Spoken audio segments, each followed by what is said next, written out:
pumunta ka dito para harapan tayo, magkaalaman po tayo. Thank you, Mr. Chair.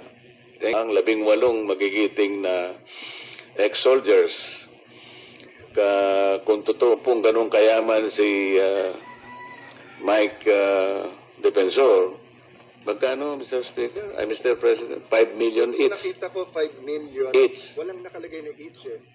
Sa nakita ko 5 million lang, walang each. Pero meron din finorward si Senator Amy na inquiry. So kayo po ngayon ay narinig po ninyo Sa'yo ba? Each? ang di umano'y balita na kayo po ay binribe ni Mike Defensor sa halagang 5 milyon. Each ba?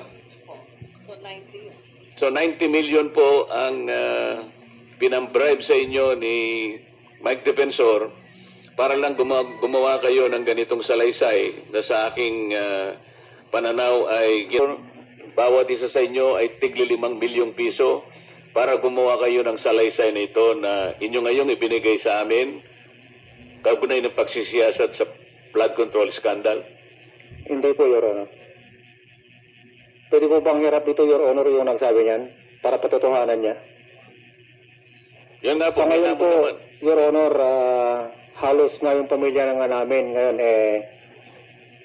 yung kakapiranggot nga naipon namin, hanggang ngayon, yun po ang pinagkakasya namin. At yung pagkain po namin, nagkakaroon lang po kami ng, sa ngayon, nagkaroon po kami ng, yung mga kunting ipon, tawag nito,